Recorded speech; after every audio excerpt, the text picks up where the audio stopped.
Hello, Rooted. You have made it to week 8. Way to go. It's our hope that you have had many experiences so far that have made an impact and added value to your life, continuing in our mission to grow fully devoted followers of Jesus Christ. But you're not done yet. And this week's topic, well, for some it may be the toughest one yet, but hopefully for many of you, it becomes one of the most freeing. As you know, we're talking about generosity, giving. We're talking about money. Now, some of you probably are always a little suspicious when the idea of money comes up in the church. Well, at the Rooted conference I went to, they said this: week 8 is not about getting our hands into your pockets, but about getting the idols out of your heart.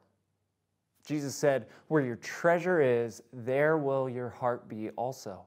And so to get our hearts in the right place, I want to focus in on God and what God wants to accomplish in you through something called the grace of giving. And we're going to look at Acts 17 and then 2 Corinthians chapter 8. Now, in the Apostle Paul's spectacular sermon in Acts 17, he gives a quick picture of the power and rule and character of our God. He says this in verses 24. The God who made the world and everything in it is the Lord of heaven and earth, and does not live in temples built by human hands. And he is not served by human hands as if he needed anything. You see, as creator and king, God owns everything and needs nothing. Owns everything, creation, implies total ownership, and needs nothing. Elsewhere in the Bible, he says if he was hungry, he wouldn't tell you.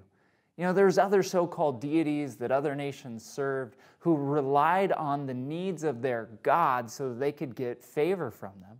But Paul and the rest of the Old Testament, the rest of the Bible, they make sure we know that the one true God is not that way. He owns everything and needs nothing. So what does he do? Well, Paul continues saying, rather, he himself gives everyone life and breath and everything else. So the God who is completely independent and self-sufficient is also the greatest giver. He needs nothing and he gives everything. Now Paul furthers the idea, personalizing it for us by saying in verse 28, for in him we live and move and have our being. Our God is the God who gives.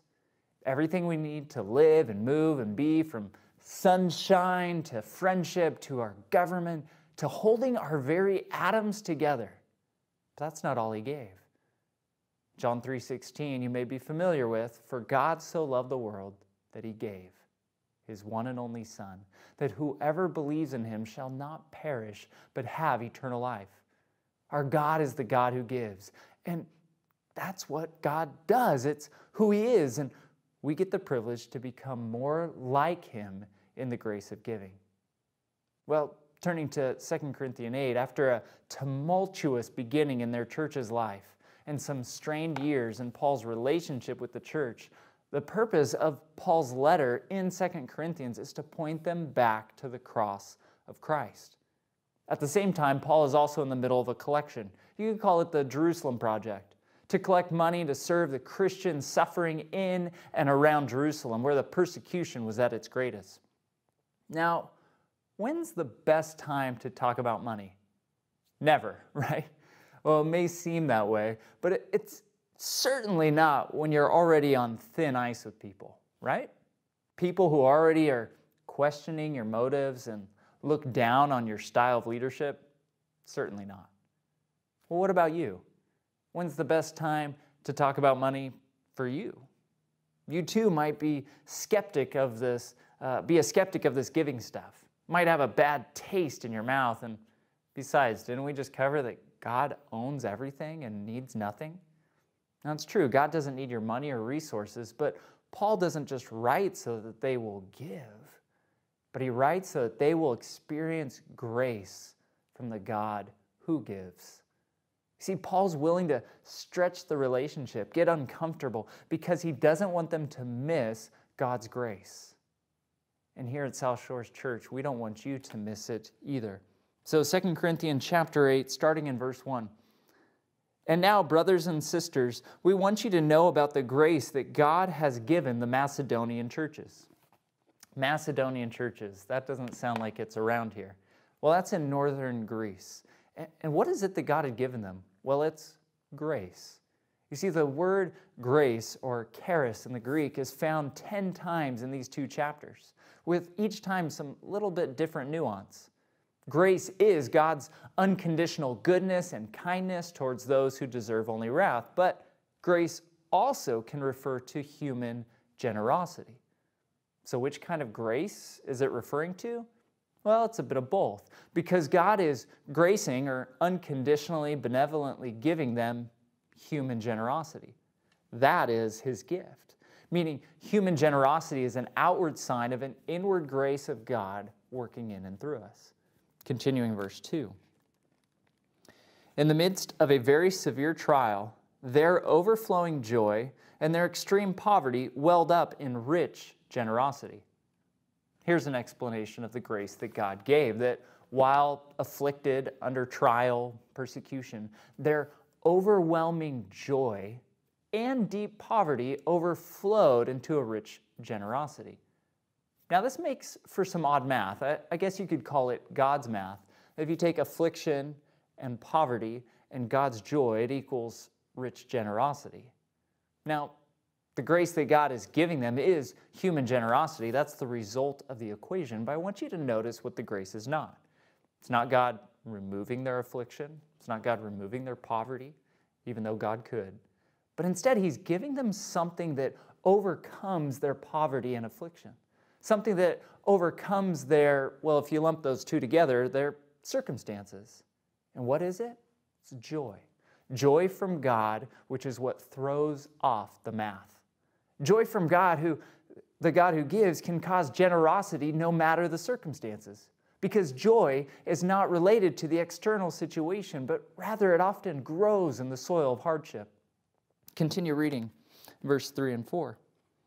It says, "For I testify that they gave as much as they were able, and even beyond their ability, entirely on their own.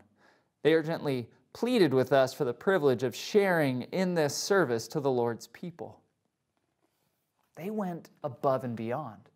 They didn't give out of a prospering surplus, but gave out of their poverty. And they saw it as a privilege. Now, that word privilege is, again, that same Greek word of grace, charis. And it's connected. They had the right attitude because of the grace of God in them to see giving to God's people as a privilege to partner in. They could have pled poor, but instead they pleaded to give. Now, should we think that they gave a lot? Probably not, since they were poor. But Paul never mentions an amount. In fact, he never even uses the word money, because for him it was not the amount, but the spirit of the giver. Which is why he can say in verse 5, "And they exceeded our expectations. They gave themselves first of all to the Lord, and then by the will of God also to us." Now, at first it sounds like they gave to 2 different things, but it's actually one giving with 2 priorities. The first priority is Jesus, their Lord. And the second priority is to help those who are doing God's work. Now, in this, we see that giving stems from a devotion to Christ, and this will lead to a devotion to His work and His bride, the church. Now, there's a reason why we don't, at South Shores, ask new people or visitors to give money at our church. We desire to first see a commitment to Christ and then a commitment to Christ's church. Members give because they've dedicated themselves not only to God and His mission in the church universal, but specifically to God's mission through South Shores Church. They see the local church as the proper authority to dispense to other missions and ministries in the world. But why are they giving to Paul? Is it because he had such a successful ministry, or because of their own incredible selflessness? Well, it says in there, it was by the will of God. Really, it was by God's grace. God working in them. God has worked a good story of His grace in them through giving. But that was the Macedonian story. Now it's time for Paul to address the Corinthian story. And the thing is that their situation is a lot more like ours, because they were largely affluent. Now, we don't always feel that way, but the stats show that if you have options, if you have a bed, a roof over your head, and a car, or approximately $34,000 a year, then you are in the top 1% of the world. Maybe we are a little more affluent than we thought. Well, how are the Corinthians and their affluence going to evidence God's grace? Well, they excel in generosity too. They can, if only they'd finish what they started. Look at verse 6. So we urge Titus, just as he had earlier made a beginning, to bring also to completion this act of grace on your part. Paul sent Titus to collect on their previous promises because the generosity is an act of grace that requires action, not just the idea. Now, we don't know why they made a good beginning but started to fail. But Paul doesn't scold for not finishing. Rather, he encourages them to complete it because he wants them to excel in this grace, along with the other graces. But since you excel in everything, in faith, in speech, in knowledge, in complete earnestness, and in the love that we have kindled in you, see that you also excel in this grace of giving. I'm not commanding you, but I want to test the sincerity of your love by comparing it with the earnestness of others. God had given them other graces. They don't lack in any spiritual gift. The same God who gives them the other gifts is presenting them with this gift of their ability to be generous, if only they'll walk in it. Now, do you ever think of giving as a grace? As a gift? Not what you give, but your act, your ability to participate in it. It's easier to think about preaching and knowledge and love and faith as means of God's grace, but giving too is a work of God in your life. And He brings it about and He works through it for your good, as well as using it to take care of God's work and God's people. Now, Paul greatly desires that this church will take part in what they're missing out on. And if you're missing out on this gift from the God who gives, I hope you will too. You see, the desire is for Christians to respond out of hearts that have been freed by the gospel and moved by God's grace. Paul wants them to say, well, where is the evidence of God's grace in us? So he says, where's the sincerity of your love? The grace of giving, it's a proof. It shows whether or not their love for Christ is genuine. Because words are too easy. They can be faked. Words can be cheap. As one author says, genuine love shows up in the checkbook. Or as Martin Luther, that great reformer, said, people go through 3 conversions: the conversion of their head, the conversion of their heart, and then their pocketbook. Unfortunately, not all at the same time. It's a pretty good quote. Well, Paul's hoping that they will believe what he has to say, that they will see the model of grace at work in Macedonia and joyfully heed the call, thereby proving God's grace in their life as well by generous giving. But Paul doesn't stop with just the model of the Macedonians. He gives them the ultimate model, the highest example of giving, Jesus. Look at verse 9. He says, "For you know the grace of our Lord Jesus Christ, that though he was rich, yet for your sake he became poor, so that you, through his poverty, might become rich." God's incredible gift to us of Christ's sacrifice calls on us to be incredibly generous too. In the cross, there's this perfect transference. Here in chapter 8, it describes it in riches and poverty. In chapter 5, it's described in righteousness and sin. 2 Corinthians 5:21 says, God made him who had no sin to be sin for us, so that in him we might become the righteousness of God. You see, Jesus reversed his situation in order to reverse ours. Jesus gave it all so we might gain it all. So what is my hope for you? Well, we're all in some very different places when it comes to how we should be responding to God in giving.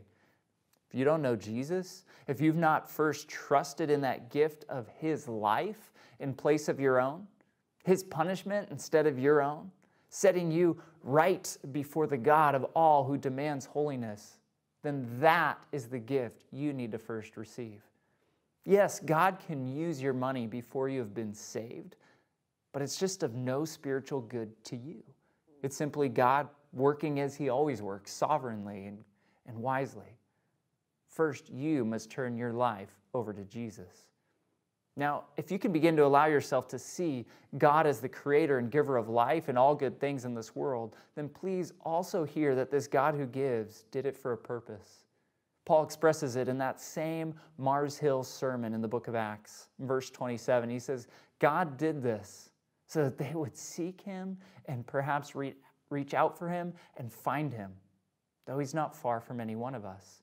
And so all people need to turn to Jesus. Well, for the rest of you who have fully placed your trust in Jesus alone and you are living your life acknowledging him as your king, this is what I don't want you to hear.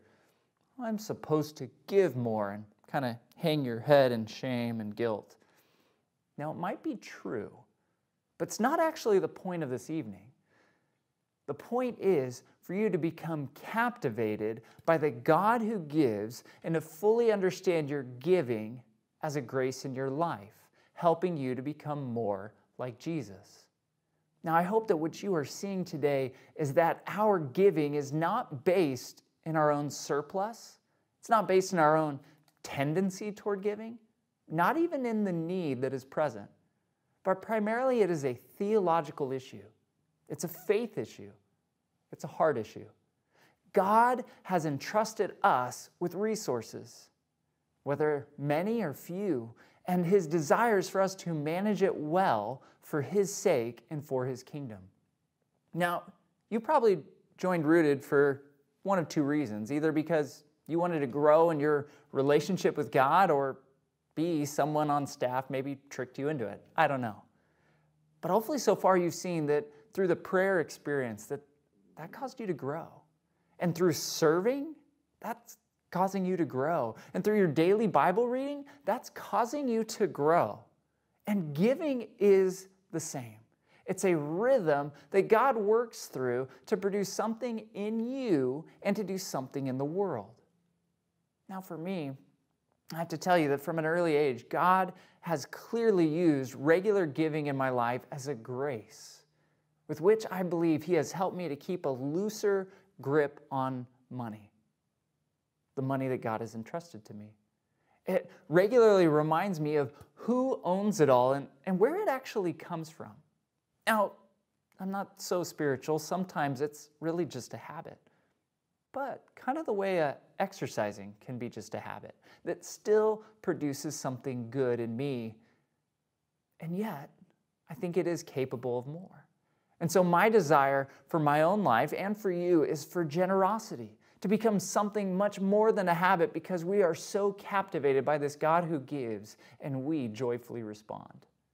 Now, can we give anything to God that he doesn't have? No. He doesn't need your money. But you bring him glory and cause him joy when you respond to who he is and when you obey his word and when you show that his grace is at work in you as you become more like Jesus.